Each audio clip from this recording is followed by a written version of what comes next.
Before we begin, a quick and important disclaimer. The data, demographic analyses, and historical trends discussed in this video are intended strictly for educational and entertainment purposes only. The information provided does not constitute professional legal, psychological, marital, or financial advice. Marriage and family dynamics are deeply personal, and statistics only represent broad societal averages, not individual destinies. We strongly encourage all viewers to conduct their own due diligence and consult with licensed professionals, certified family counselors, or specialized legal experts when making life decisions regarding marriage, divorce, or legal separation. What if I told you that one of the most misunderstood, rapidly shifting, and quietly debated demographics in the United States today is hiding in plain sight? We are constantly bombarded with statistics about the American family falling apart. We hear that half of all marriages end in a courtroom, that modern culture has completely dismantled traditional family structures, and that nobody is staying together anymore. But when sociologists and demographers turn their magnifying glass toward the American Muslim community, a completely different, highly complex, and sometimes shocking picture emerges. We see a community caught between ancient, traditional values and the hyper-individualistic realities of modern American life. We see a population where the stigma of a broken marriage still heavily dictates family politics, yet where the actual reasons for separation perfectly mirror the secular household next door. If you are trying to understand the future of family dynamics in America, or if you are personally navigating the complex intersection of faith, culture, and modern relationships, you need to understand exactly what is happening beneath the surface of these households. In this comprehensive masterclass, we are going to dissect the true demographics of divorce and Islam within the United States. We will uncover exactly what the empirical data says, separating fact from fiction, and we will explore the precise mechanisms driving these societal shifts. We will break down the numbers on marriage rates, the surprisingly high single population statistics, the exact catalyst leading to marital dissolution, and the cultural stigmas that continue to influence how these divorces play out in real life. This will equip you with a profound understanding of a demographic shift that is actively reshaping the cultural landscape of the United States. To truly understand the demographics of divorce, we must first build a foundation by looking at the demographics of marriage and the population pool itself. You cannot analyze why a house is falling apart without first looking at how it was built and who is living inside. The American Muslim population is entirely unique compared to other faith groups in the United States, primarily because it is remarkably young. According to comprehensive data from research organizations like the Institute for Social Policy and Understanding, the Muslim American demographic skews significantly younger than the general public. We are looking at a population where a massive percentage falls strictly into the 18 to 29 age bracket.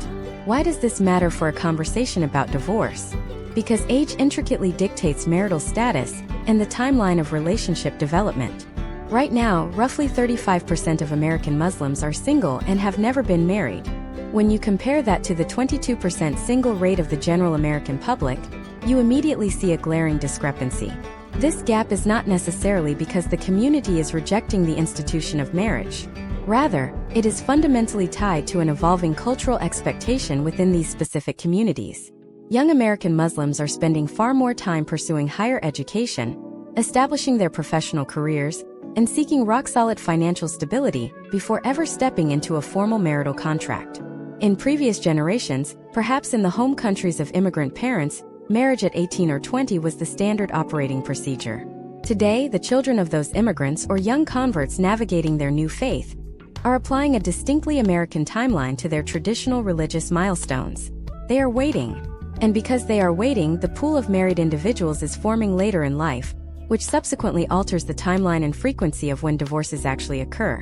When these marriages do eventually happen, how resilient are they in the face of modern adversity?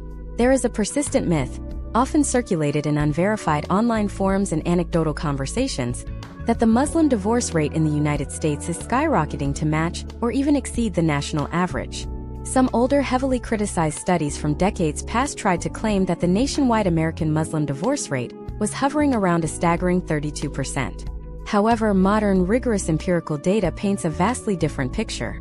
Recent surveys indicate that only about 11% of Muslim respondents report having ever been divorced.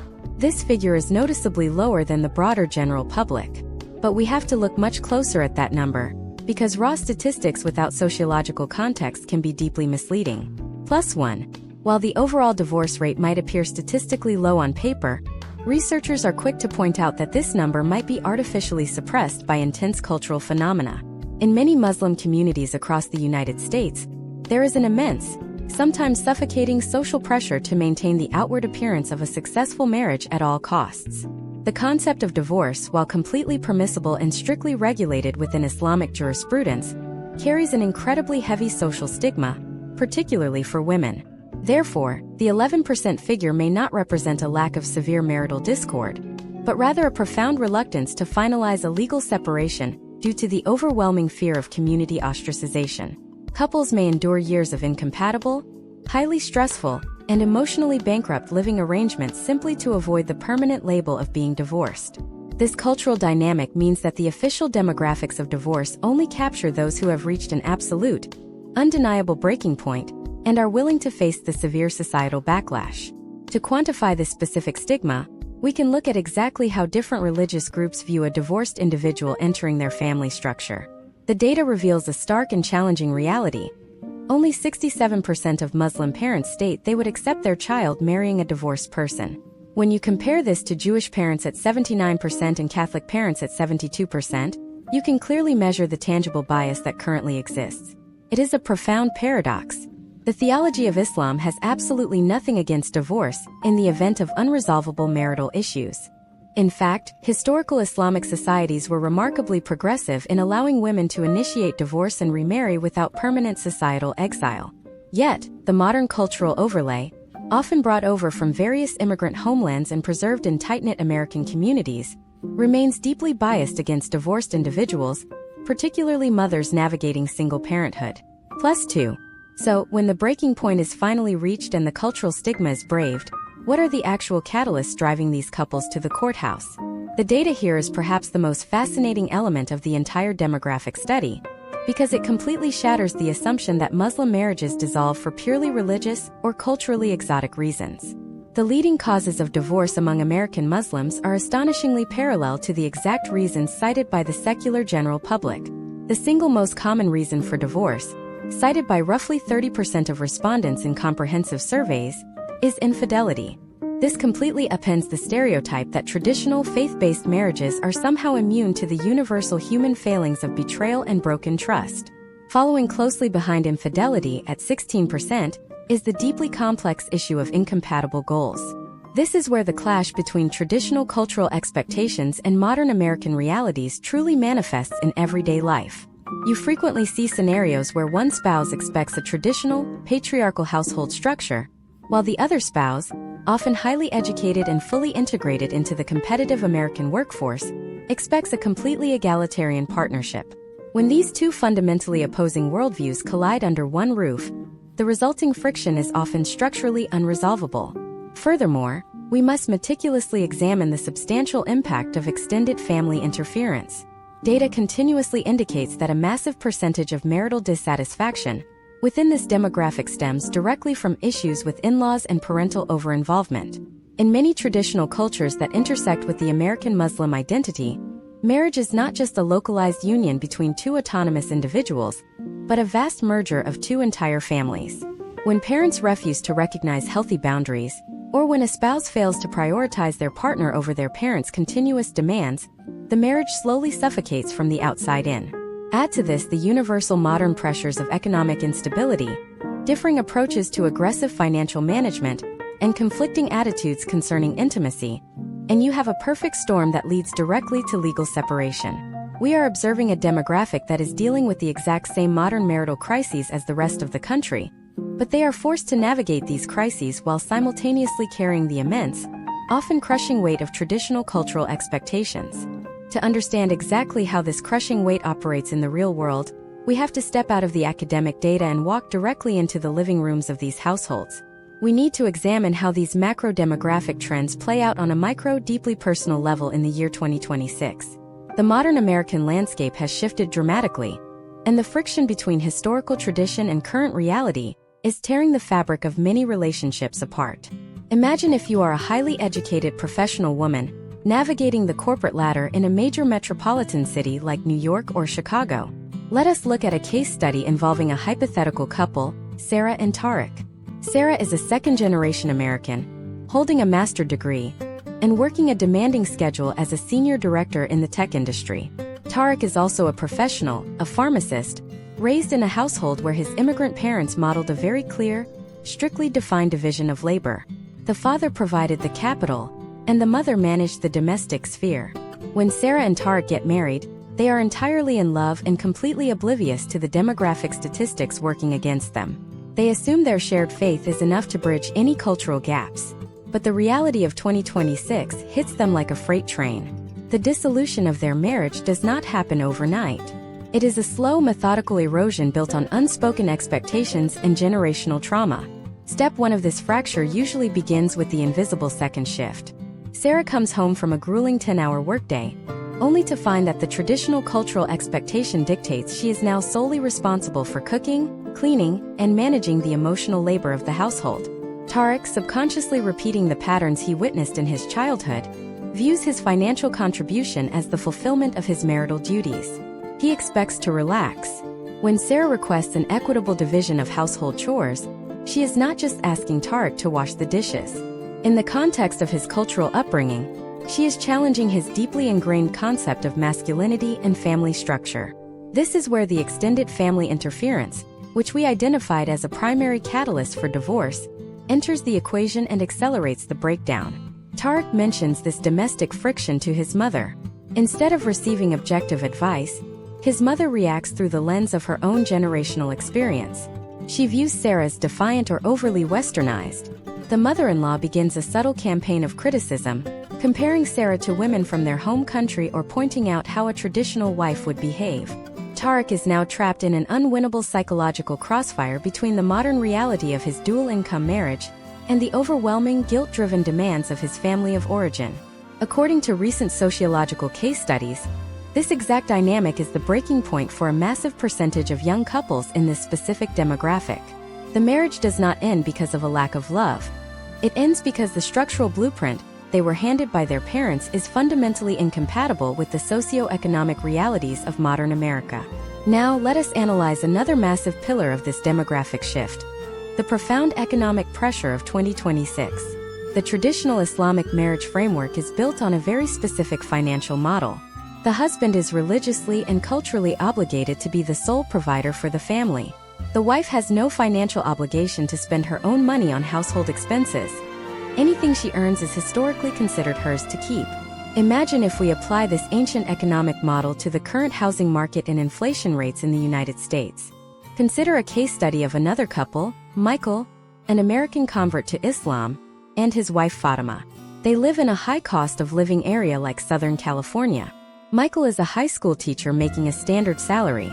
Fatima works in healthcare and actually earns 20% more than Michael. The cultural expectation placed on Michael by Fatima extended family is that he must provide a lifestyle comparable to what Fatima experienced growing up.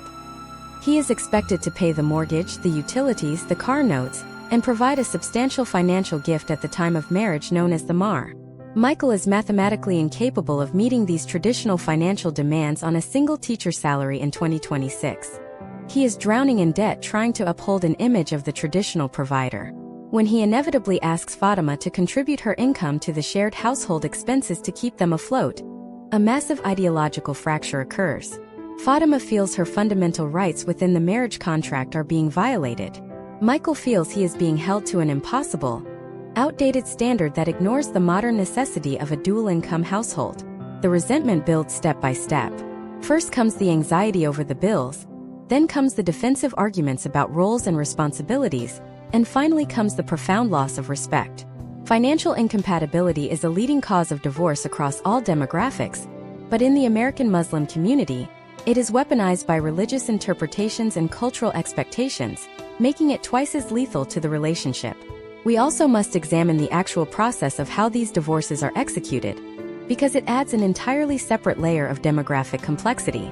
When an American Muslim couple decides to separate, they are not just dealing with the civil court system of the United States. They are forced to navigate a parallel, deeply complex religious dissolution process. This dual system often turns a standard civil divorce into a prolonged, agonizing war of attrition. A husband might grant a civil divorce but refuse to grant the religious divorce, leaving the woman in a state of spiritual limbo, unable to remarry within her faith community. Alternatively, civil courts in 2026 frequently struggle to interpret and enforce traditional Islamic marriage contracts regarding financial payouts, leading to chaotic and completely unpredictable legal outcomes. This legal nightmare is a massive deterrent, keeping the official divorce rate artificially lower than the actual rate of marital failure, as thousands of couples choose to live completely separate lives rather than endure the dual-system litigation process. The demographic data shows us that these pressures are creating a profound shift in how the next generation views the institution of marriage entirely. They are watching their older siblings and community members navigate these agonizing, culturally loaded divorces, and they are taking notes. They are delaying marriage longer, demanding ironclad prenuptial agreements, and fundamentally rewriting the cultural rules of engagement before they ever sign a marriage certificate. But what happens to the couples who have already crossed the threshold? What happens to the thousands of individuals who are currently finalized in their divorce and are now stepping out into a community that fundamentally does not know what to do with them? As we peel back the layers of this demographic transformation, a much darker, almost entirely hidden crisis is emerging right beneath our noses. The data points to a highly specific, rapidly growing subpopulation that is being systematically isolated, facing immense psychological distress, and reshaping the entire dating market of this community. You are going to be absolutely shocked when you see what happens to these individuals the exact second the ink dries on their divorce papers. The absolute isolation that follows the legal finalization of these divorces is a demographic phenomenon that sociologists are only just beginning to accurately map. When a marriage dissolves in the broader secular American public, the resulting social transition, while emotionally painful, is largely standardized. Friends might take sides, assets are divided, but the individuals generally integrate back into the standard dating pool, without facing an institutionalized excommunication. However, within the specific cultural intersections of the American Muslim demographic in 2026, the data reveals a sharply contrasting reality. The moment the legal separation is finalized, a complex, unwritten social algorithm is immediately activated within the community, fundamentally altering the social currency and future trajectories of both individuals involved. To fully comprehend this shift, we must deeply analyze the profound gender asymmetry that dictates the post-divorce experience. The historical trends and current sociological surveys point to a glaring double standard in how divorced individuals are processed by their religious and cultural networks. For a man, a divorce is frequently culturally categorized as an unfortunate misstep, a simple incompatibility, or a temporary setback. The community infrastructure, heavily managed by traditional elders and informal matchmakers, often rallies around the divorced male, actively working to reintegrate him into the marriage market. His perceived value, especially if he is financially stable, barely depreciates. For a woman, the demographic data paints a significantly harsher, almost entirely punitive picture. Imagine if you are a woman named Nadia living in the suburbs of Dallas in 2026. You are 34 years old, hold a doctorate in physical therapy, own your own clinic, and you recently finalized a divorce after a 5-year marriage that ended due to your ex-husband's documented financial mismanagement. On paper, within the broader American society, Nadia is a highly successful, independent woman entering her prime. But within the localized, traditional matrimonial network, her social currency plummets the instant she checks the divorce box on any community matchmaking platform or local registration. The bias she faces is not strictly digital. It is deeply cultural. When traditional matchmakers look at Nadia, they do not see a successful doctor. They see a statistical liability.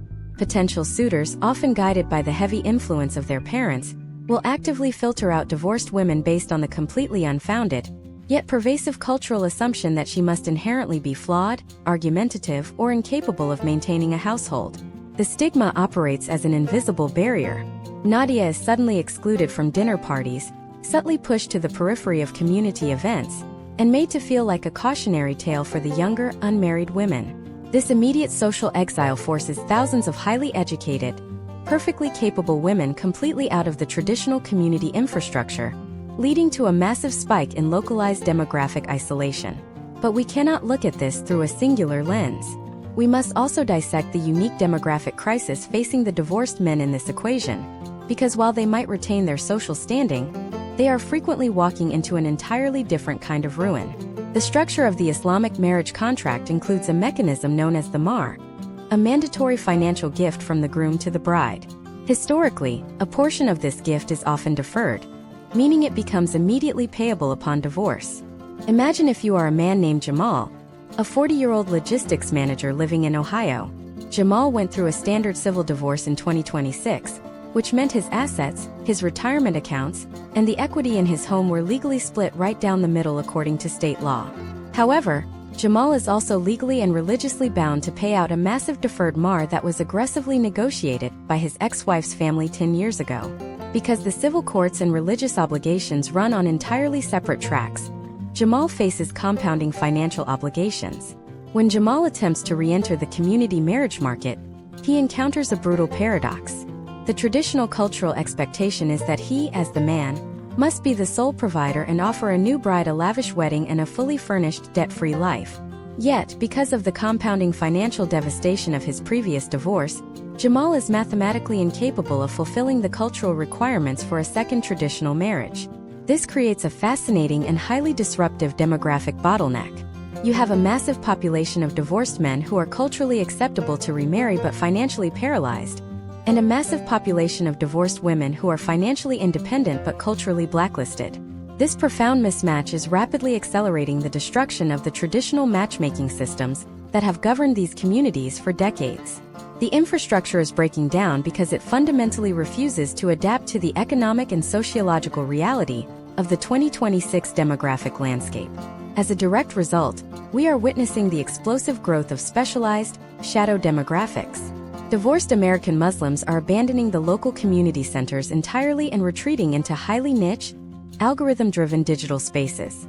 They are creating completely separate, parallel subcommunities composed strictly of other divorced individuals, forming their own support networks, and completely bypassing the parental and cultural gatekeepers that traditionally controlled the marriage market. These parallel digital communities are fundamentally rewriting the rules of engagement. They are stripping away the intense cultural stigmas and focusing aggressively on practical compatibility, shared trauma, and strict financial transparency. It is a massive, quiet rebellion against a system that failed to accommodate their modern realities, and it is permanently altering the sociological makeup of the American Muslim population. We are seeing a complete rejection of the historical templates, replaced by a hypermodern, deeply pragmatic approach to finding a second chance at companionship. However, this entire dynamic shifts from a quiet, internal cultural rebellion into a volatile, high-stakes public battleground the moment a child is introduced to the equation. Navigating a divorce as an independent adult is complex enough, but when custody is on the line, the collision between American family law and deeply entrenched cultural expectations creates a devastating collateral impact. Parents are suddenly forced to navigate a terrifying legal maze where religious identity, civil rights, and multi-generational family demands all crash into a single courtroom. The strategies used in these specific custody disputes are incredibly complex, and the outcomes are leaving an entire generation of children caught in an unimaginable crossfire. You will not believe the extreme lengths to which these parallel legal and cultural systems clash when trying to secure total control over the next generation. When you step into a United States family court in the year 2026, the absolute guiding legal principle of the presiding judge is exclusively the best interest of the child. The state apparatus is designed to evaluate stability, financial capability, and emotional environment to determine where a child should sleep at night and who makes their medical and educational decisions. But when an American Muslim couple enters that exact same courtroom, they are frequently dragging a completely invisible, centuries-old legal framework right past the bailiff. Traditional Islamic jurisprudence features a highly specific, deeply codified system regarding child custody, known historically as Hadana. This traditional system operates on a radically different set of priorities than modern American law. It generally stipulates that physical custody belongs to the mother, only until the child reaches a certain age of independence, usually around 7 for boys and puberty for girls.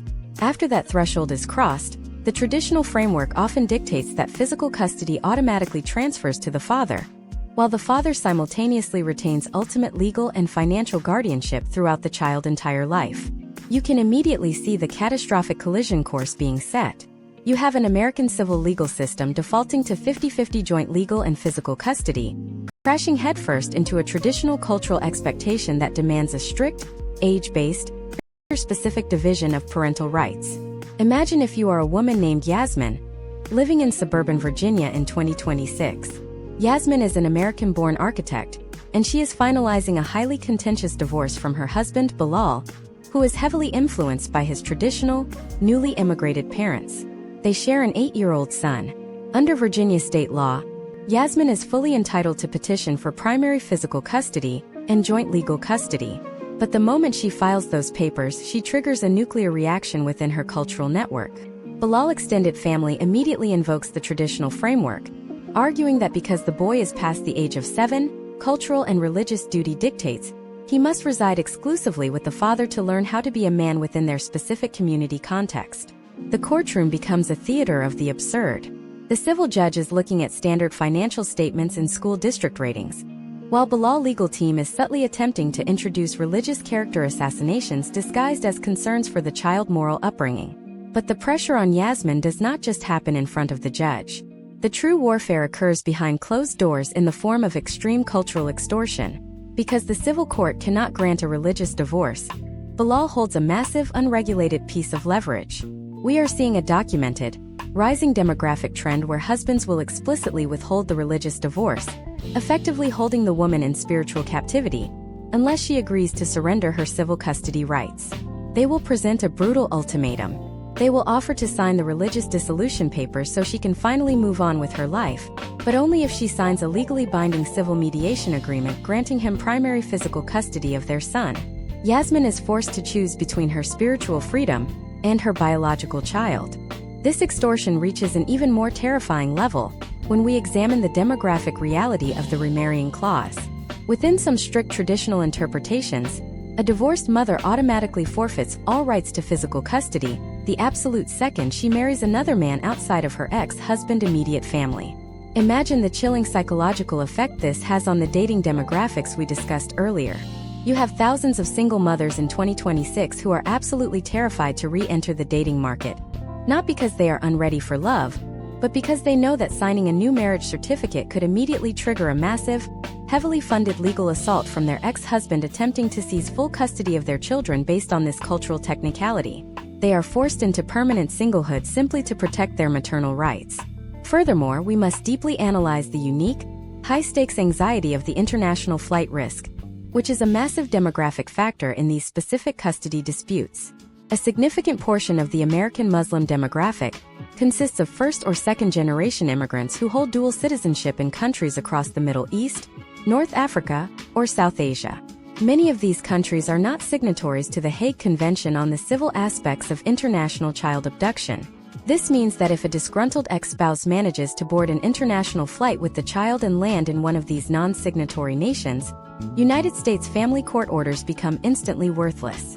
The American judge has zero jurisdiction, and the foreign country will almost always default to their own traditional legal frameworks, which often heavily favor the father.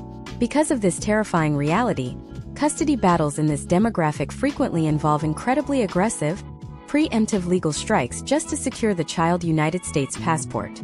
Mothers are forced to hire specialized, highly expensive attorneys to file emergency injunctions, attempting to place the children on the federal do not board list. The level of paranoia is suffocating. Every weekend visitation feels like a potential permanent kidnapping scenario.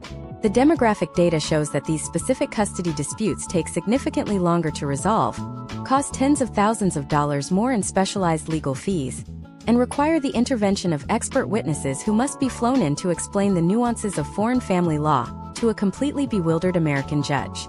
And who is absorbing the ultimate impact of this multi-leveled warfare? The children. We are currently cultivating a micro-demographic of Gen Alpha and Gen Z children who are being forced to become elite psychological operators just to survive their own childhoods. They are living in an intense state of code switching. From Monday to Friday, they live with their mother, participating in the secular American public school system, trying to fit in with their peers in 2026. Then on Friday night, they are transitioned to their father household, where they are suddenly subjected to a rigid, highly traditional, deeply scrutinized cultural environment monitored by their extended immigrant grandparents. They are drafted as unwilling spies, constantly interrogated by one parent about the religious adherence, dietary choices, and dating habits of the other parent. The psychological splitting that occurs is creating a measurable surge in childhood anxiety and identity crises specifically within this demographic. The civil courts are completely unequipped to handle the nuance of this cultural trauma. They divide the time, they divide the holidays, and they strike a gavel. But the custody battle is only the visible surface of the war. Once the dust settles, the custody schedules are printed, and the children are physically divided. An even more insidious, entirely hidden trap snaps shut. It is a financial mechanism so meticulously designed, so deeply embedded in the cultural marriage contracts, that it is systematically bankrupting a specific subset of this community overnight, and the United States Internal Revenue Service is completely powerless to stop it. To understand this financial mechanism, we have to dissect the Islamic marriage contract itself, specifically a highly complex clause known as the mahr. In its traditional, historical context, the mahr is a mandatory bridal gift given directly from the groom to the bride. It is meant to be her exclusive property, a foundational financial safety net designed to protect her in the event of sudden widowhood or an unexpected divorce. However, as this ancient practice migrated into the modern United States and adapted to Western economic pressures, it underwent a massive, highly strategic mutation. Instead of paying the full amount up front before the wedding, families began splitting the mahr into two entirely distinct parts: a prompt payment given immediately at the ceremony, and a deferred payment, historically known as the muakkar. This deferred payment functions like a dormant financial trigger. It only becomes due upon the legal dissolution of the marriage or the death of the husband. In the current year of 2026, this deferred payment has evolved from a simple cultural safety net into a weaponized financial deterrent, and it is catching thousands of American Muslim men completely off guard. Families, wanting to ensure their daughters are not subjected to frivolous divorces, have historically inflated these deferred numbers to astronomical heights as a form of marital insurance. We are not talking about a few $1,000s meant to cover transition expenses. We are looking at documented case studies where contracts stipulate $50,000, $100,000, or even $250,000, payable immediately upon the official declaration of divorce. But here is where the United States financial and legal infrastructure completely short-circuits, creating a terrifying vulnerability. These contracts are typically written in Arabic, signed in a local mosque or a family living room, and officiated by an imam, not a state-certified financial planner or a corporate lawyer. The United States Internal Revenue Service has absolutely no category for a deferred religious bridal gift that suddenly materializes as a massive six-figure debt payout 10 years into a marriage. Is it considered taxable income for the ex-wife? Is it a deductible alimony payment for the ex-husband? Is it a legal settlement of a contract dispute? Or is it simply a delayed personal gift? Because this transaction operates completely outside the standard definitions of American tax law, it creates a massive structural gray area that leaves both parties highly vulnerable to devastating federal audits and sudden tax liabilities. The IRS is completely powerless to regulate it preemptively because, until the actual divorce occurs, the debt effectively does not exist on any standard American financial ledger. To see the sheer destructive power of this mechanism in real time, imagine if you are a man named Omar, living in Houston, Texas in 2026. Omar is a successful civil engineer who married his wife, Aisha, a decade ago. When they sat down to sign the religious marriage contract back in 2016, Aisha's father, acting as her designated representative, insisted on a deferred mahr tied not to the fluctuating United States dollar, but to a physical, tangible commodity to hedge against future inflation. This is an incredibly common historical trend within this specific demographic. They formally agreed upon a deferred mahr of exactly 100 ounces of pure gold. In 2016, Omar signed the document without a second thought, viewing it merely as a cultural formality and a symbol of his ultimate commitment. He assumed, like many young men entering this demographic pool, that they would never actually get divorced, so the number was purely theoretical. But fast forward to the harsh reality of 2026. The marriage has ultimately collapsed under the weight of the modern economic and cultural pressures we discussed earlier. They enter the Texas family court system. Texas operates as a community property state, meaning the presiding civil judge is going to take all of the assets Omar and Aisha built together over the last 10 years, including their home equity, their shared savings accounts, and his retirement funds, and slice it right down the middle. But the civil asset division is only half of the incoming nightmare. Aisha legal team simultaneously presents the religious marriage contract to the civil judge, demanding the absolute enforcement of the deferred mahr as a legally binding, standard prenuptial agreement under Texas state law. Because of the explosive historical trends in the global commodities market over the last decade, the price of gold has skyrocketed to unprecedented levels. That 100 ounces of gold, which seemed like a completely manageable theoretical number a decade ago, now translates to a sudden highly liquid debt of roughly $250,000. Omar is instantly financially annihilated. He is losing exactly half of his total net worth to the standard civil community property division, and from his remaining deeply depleted half, he must immediately liquidate assets to pay $250,000 religious debt to his new ex-wife. He cannot easily discharge this specific type of domestic obligation in standard federal bankruptcy court. His future wages can be aggressively garnished. His remaining independent accounts can be legally seized. He is mathematically erased from the upper middle class overnight, left entirely bankrupt by a single line of text signed a decade prior. Conversely, the demographic data shows us an equally terrifying vulnerability, existing on the exact opposite side of the courtroom. Imagine if Aisha lived in a different state with a vastly different legal precedent regarding the enforcement of religious contracts. United States civil courts are wildly, almost dangerously inconsistent in how they handle these specific documents. While a family court judge in New York or New Jersey might strictly enforce the deferred mar as a standard, legally binding secular contract, a judge in a neighboring jurisdiction might look at that exact same document, see the religious terminology, invoke the First Amendment doctrine regarding the separation of church and state, and completely throw the entire contract out of the courtroom. If the contract is dismissed, the financial devastation flips entirely onto the woman. Aisha may have sacrificed 10 years of her absolute prime earning potential to stay home and raise their children, relying entirely on the ironclad cultural promise of that deferred mar to serve as her ultimate financial safety net. In an instant, a civil judge completely erases her entire financial future simply because the contract contained religious phrasing instead of standard secular legal terminology.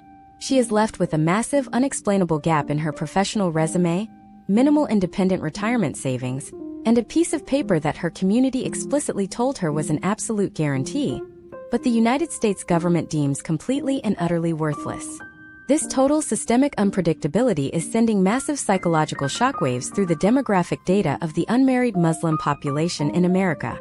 Young individuals watching these explosive financial catastrophes play out in real time among their peers are becoming radically defensive. They are flatly refusing to sign traditional contracts. We are currently observing a massive, unprecedented surge in hyperspecific, aggressively secular prenuptial agreements drafted by high-powered corporate lawyers, completely replacing the traditional imam in the financial negotiation process. The inherent cultural trust is completely gone, permanently replaced by a cold, calculated legal paranoia designed to survive the modern American judicial system. But what happens when the civil courts become far too expensive, entirely too unpredictable, and vastly too public for these deeply private, tight-knit communities? When millions of dollars, future livelihoods, and entire family legacies are actively on the line, and the American legal system fundamentally fails to provide a culturally acceptable, predictable outcome, human nature dictates that a secondary system will inevitably emerge to fill the massive void.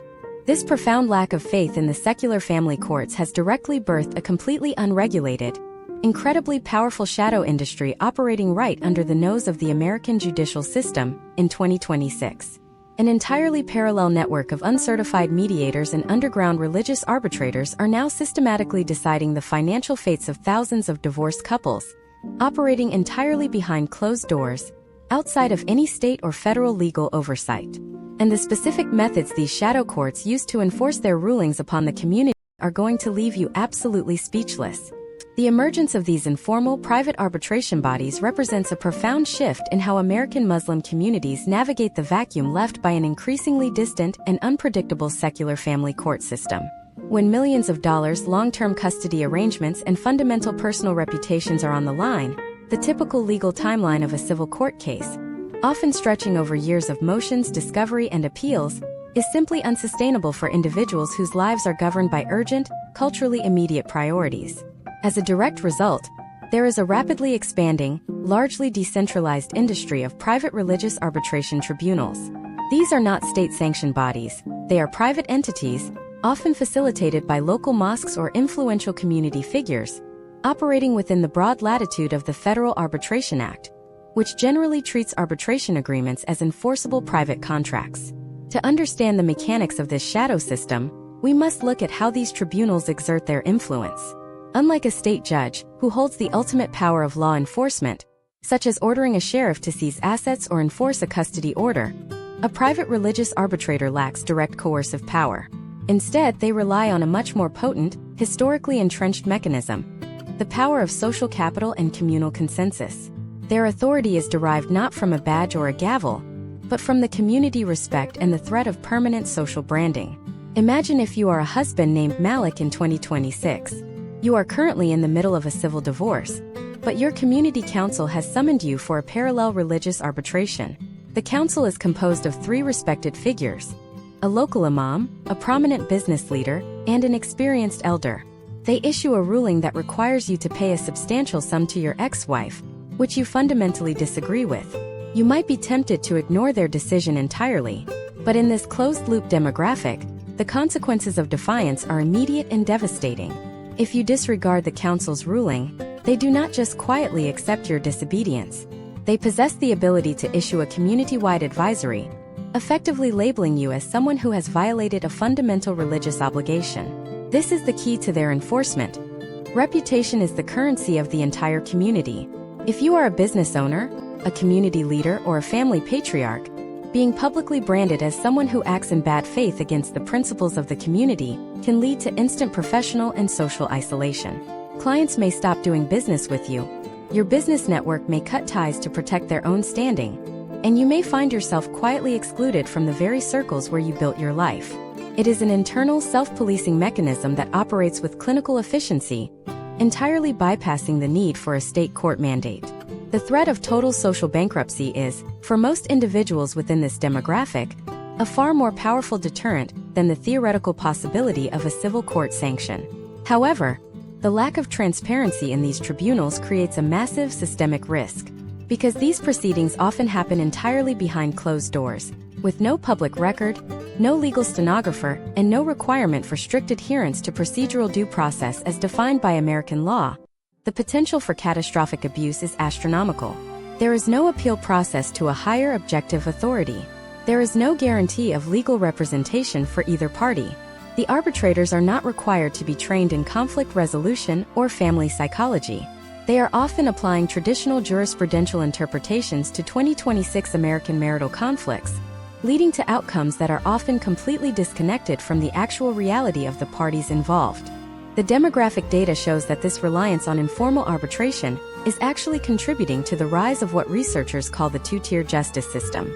We are seeing a pattern where those who have the social power, the capital, and the cultural influence are successfully using these tribunals to secure favorable outcomes, while those who lack that influence, often women, younger individuals, or recent converts, find themselves subjected to decisions that they have no mechanism to challenge or even understand. The imbalance is built directly into the structure of these councils. When the arbiters are chosen for their status within the existing community power structure, the rulings they issue tend to reinforce that structure rather than challenge it. This is why, in 2026, we are witnessing a quiet but intense demographic migration toward formal legal mediation. A growing segment of the population is realizing that while the religious tribunal offers a sense of cultural familiarity, it also carries the risk of total, irreversible catastrophe. They are actively seeking out secular mediators who specialize in religious divorce, professionals who can sit in the room, understand the specific cultural and religious needs of the couple, and help them draft a binding civil agreement that actually holds up in a court of law. They want the cultural nuance of the mosque tribunal, but they need the ironclad protections of the American legal system. It is a desperate attempt to bridge 2 completely different worlds, but it is fundamentally altering the future of marriage and divorce in this country. The traditional, informal way of settling these disputes is dying, forced out by the sheer, cold reality of modern litigation and the catastrophic costs of being wrong. But even as these couples move toward more formal, legalistic solutions, they are still ignoring one of the most critical, hidden factors that fundamentally destroys the long-term potential of these marriages before they even begin. There is a demographic indicator, a specific, easily measurable data point that is silently predicting which of these marriages are destined for the courtroom in 5 years, and which ones will remain stable. It is a metric that almost nobody talks about, but it is hiding in the way every single one of these couples structures their initial decision-making process. The data on this is absolutely undeniable, and it is going to completely change the way you look at the foundation of a modern marriage.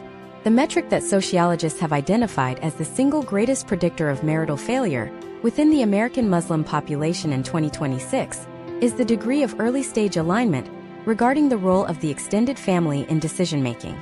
We call this the boundary index. It is not about how much you love your parents or how much you respect your cultural heritage. It is strictly about how you allocate the primary seat of authority in your household. Every single marriage starts with a negotiation, whether it is spoken or unspoken. Who gets the deciding vote on where you live? Who gets the final say on how you spend your discretionary income? Who has the right to intervene when there is a disagreement between husband and wife? The couples who fail to explicitly define these boundaries before they even sign the marriage certificate are effectively setting a ticking time bomb. And the demographic data shows us that this bomb detonates with remarkable consistency in the 5th year of marriage. Imagine if you are a couple named David and Layla, living in the suburbs of Chicago in 2026. David is a first-generation immigrant, deeply attached to the traditional expectations of his family in Southeast Asia.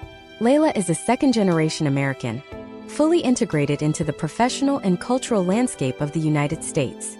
When they married, they fell into the trap of assuming their shared faith would naturally align their worldviews. They never once discussed the boundary index. They never sat down to negotiate a structural plan for their household governance. They allowed the default settings of their respective upbringings to dictate the terms of their marriage. For the first 4 years, they managed to scrape by because the external pressures were manageable.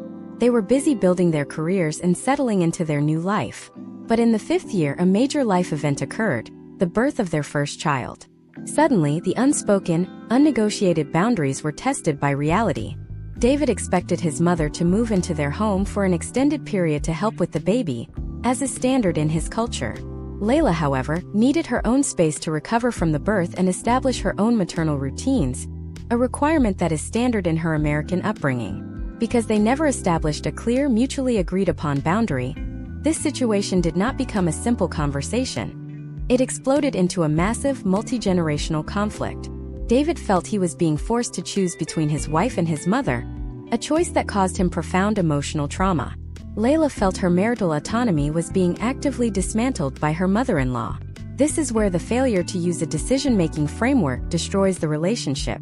Instead of negotiating as a united team, they retreated into their default, ancestral modes of operation. The boundary index here was 0.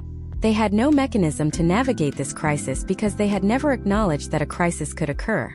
Sociological case studies indicate that this is the precise moment when the internal structure of a marriage begins to collapse. When a couple enters a conflict without a pre-negotiated boundary structure, the conflict is no longer about the issue itself. Like a mother-in-law living in the house, it becomes a total war for the sovereignty of the marriage. And once a couple starts fighting for sovereignty, they have already lost the foundation of their partnership. You might think that such a simple oversight, failing to have a conversation about boundaries, is a minor mistake, but the data proves otherwise. The failure to establish a clear boundary index is the primary catalyst that leads to the systemic resentment we talked about earlier.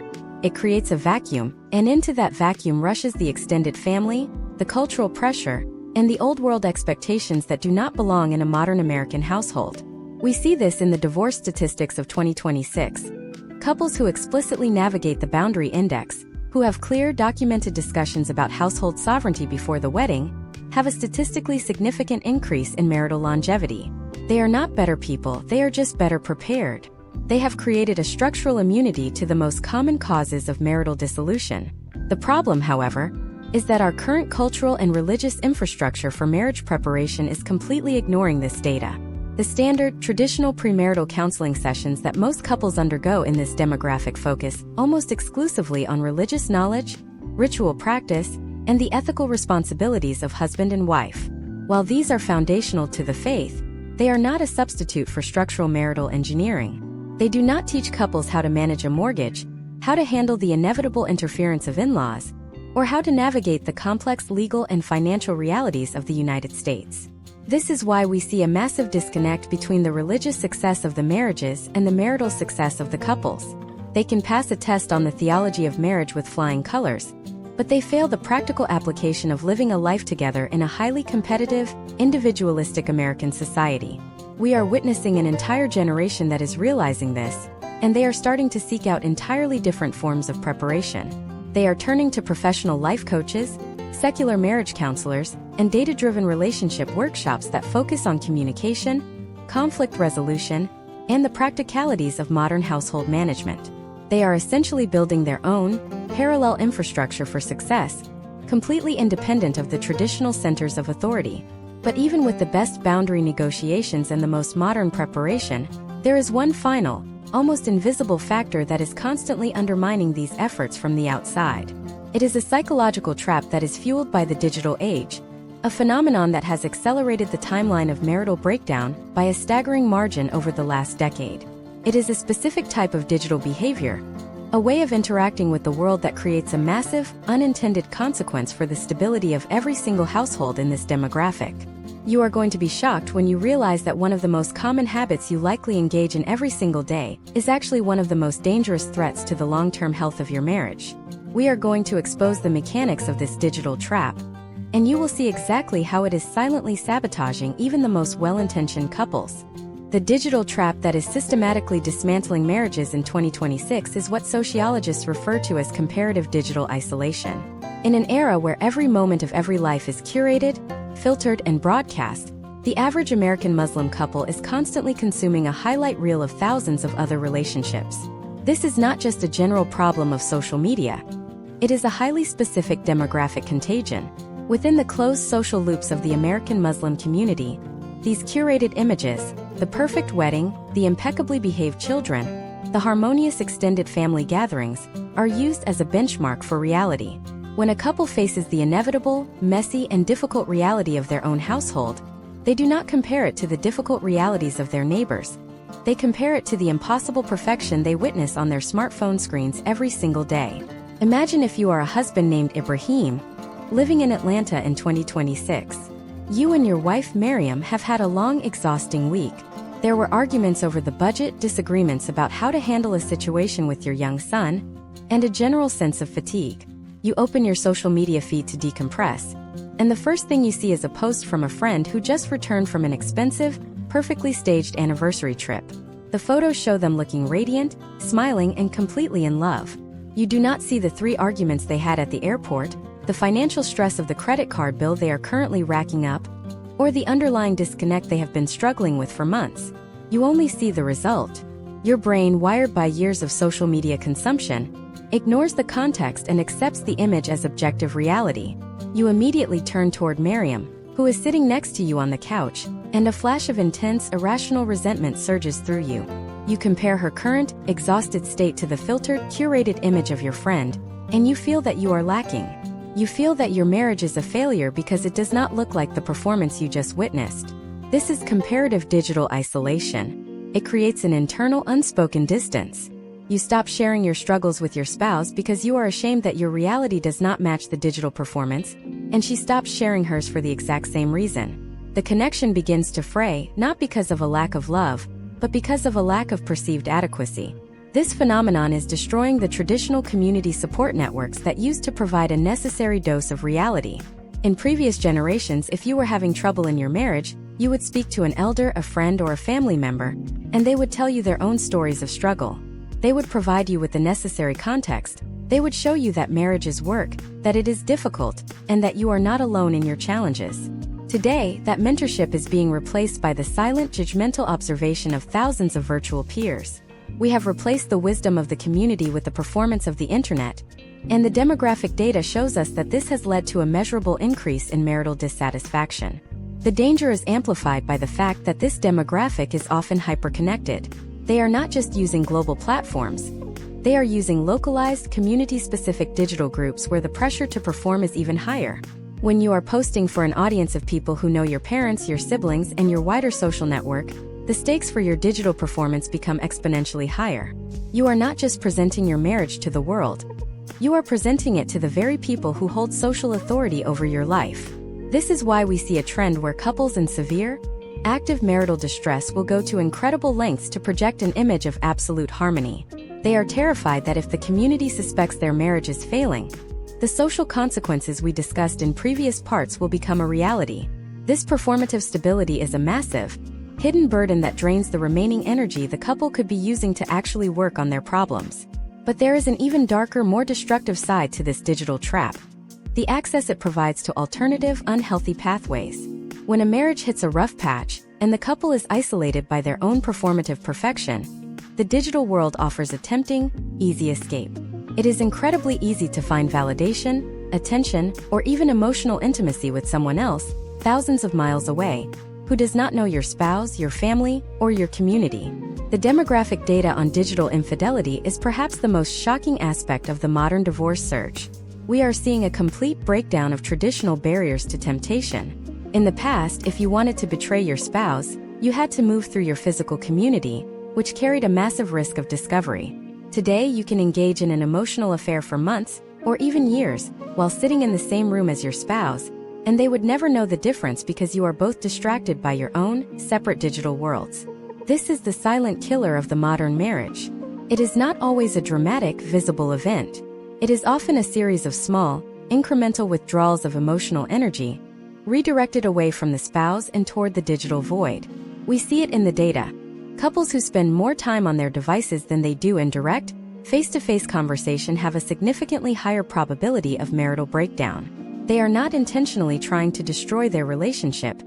They are just responding to the path of least resistance. They are choosing the easy, immediate validation of the digital world over the difficult, long-term work of building a real-life partnership. The consequences are severe. When the distance becomes too great to bridge, when the resentment finally boils over, and the marriage ends, the digital footprint they leave behind becomes a permanent, public record of their failure. Every photo, every post, every curated memory of a marriage that has now ended is still there, living on as a digital ghost. It haunts the individuals as they try to move on, serving as a constant, painful reminder of the expectations they could not meet. It makes the prospect of a second marriage even more daunting, as they now have to reconcile their past, failed digital performance with the reality of their current situation. We are left with a demographic that is deeply wounded, profoundly misunderstood, and actively trying to find a way to navigate a future that looks nothing like the past. But as we reach the end of this deep dive, we must confront the most challenging question of all. Is the American Muslim community finally on the verge of a total structural collapse? Or are we witnessing the painful, necessary birth of a new, resilient, and honest model of family that is perfectly suited for the realities of the 21st century? The data suggests that we are at a definitive, historical turning point. There is one final set of indicators that tells the story of whether this demographic will survive this crisis or if we are going to see a permanent, irreversible fragmentation of the American family unit as we know it. The conclusion of this study is going to challenge every single assumption you have made so far. To determine the trajectory of this demographic in 2026, we have to move beyond the individual tragedies and analyze the macro-sociological indicators of resilience. Are we looking at a system in the final throes of disintegration? Or is this the painful contraction that precedes a massive, sustainable evolution? The data points to a fascinating, paradoxical reality.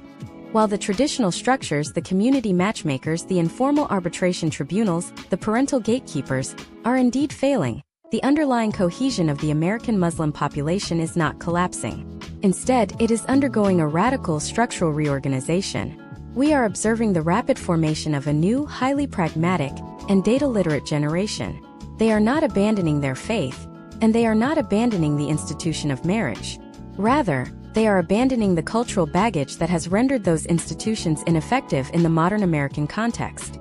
They are performing a surgical operation on their own culture, identifying exactly which traditions serve the health of the family unit, and which traditions are effectively acting as corrosive agents.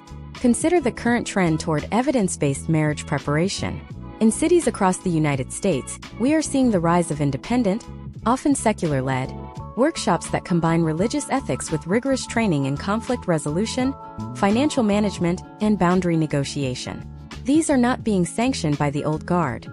They are being driven by the demand of the young professionals themselves. They are rejecting the vague advice of the past and demanding actionable frameworks. They want to know the mechanics of a budget, the legal reality of a prenuptial agreement, and the psychological science of long-term emotional intimacy. Imagine if you are a young couple, Hisham and Layla, planning to marry in 2027. You do not just go to a local leader and ask for a blessing. You go to a seminar, you read books on modern partnership dynamics, You hire a consultant to help you draft a secular contract that protects your rights under United States law, while maintaining your religious principles. You are treating the foundation of your marriage with the same level of professional intensity that you treat your career path. This is a massive shift in the demographic trend.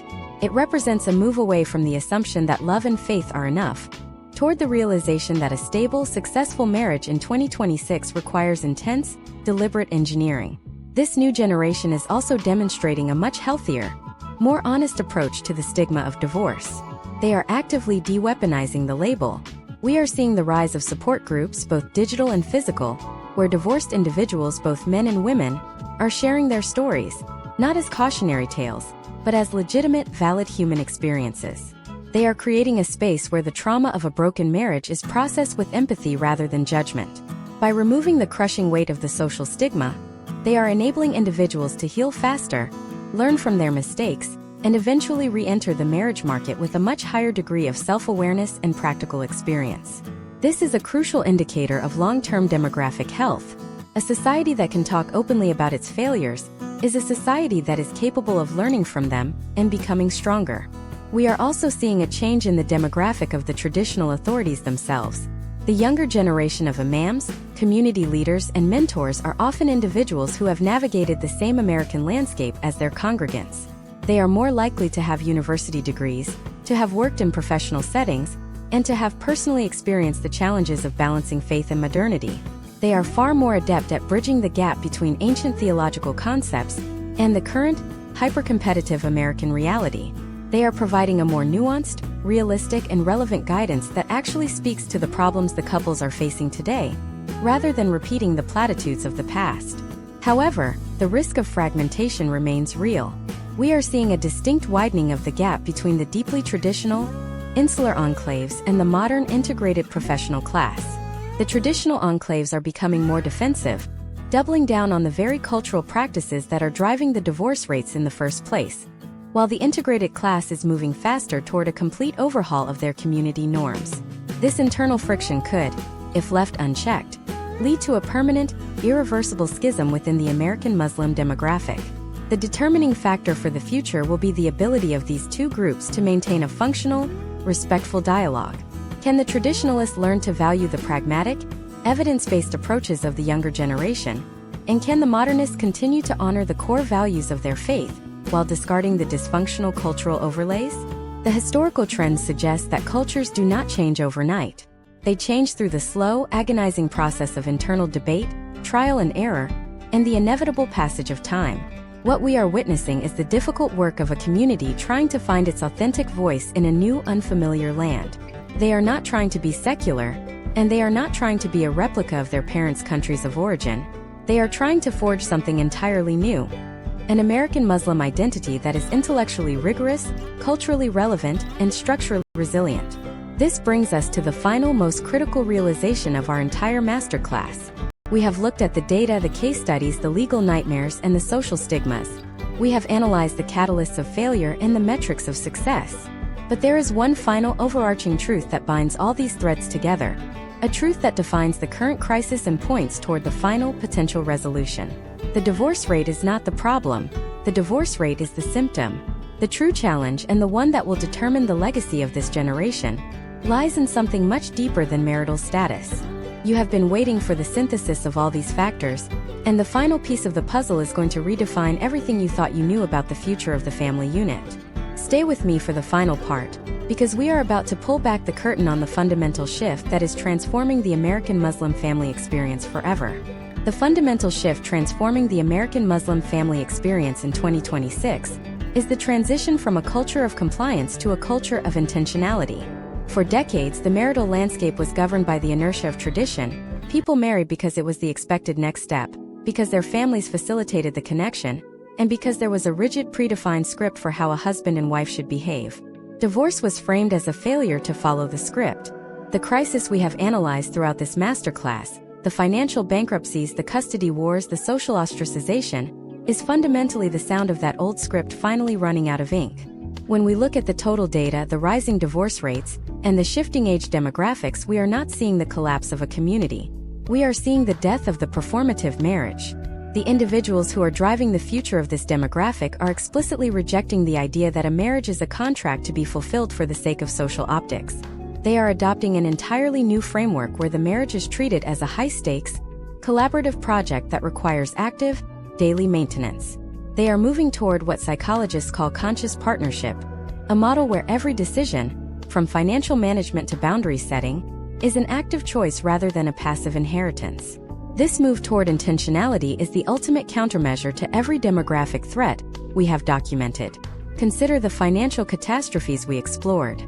A couple that is intentional about their finances, who openly discusses their long-term goals and treats their assets as a shared enterprise, is infinitely more resilient than a couple relying on the traditional unexamined expectations of a deferred MAR. They are not leaving their future to the unpredictable winds of the commodity markets or the wildly inconsistent rulings of family courts.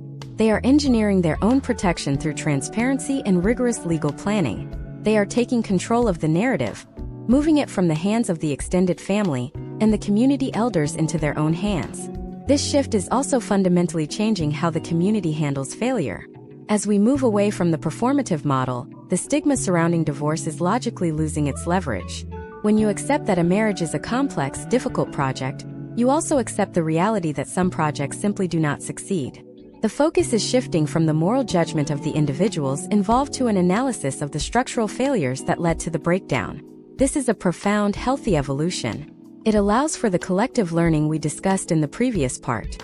Instead of whispering about why a couple failed, the community is beginning to ask what can be learned from the process, how the support systems can be improved, and how the next generation can be better equipped. We must recognize that the United States itself is acting as a massive, unintended accelerant for this change.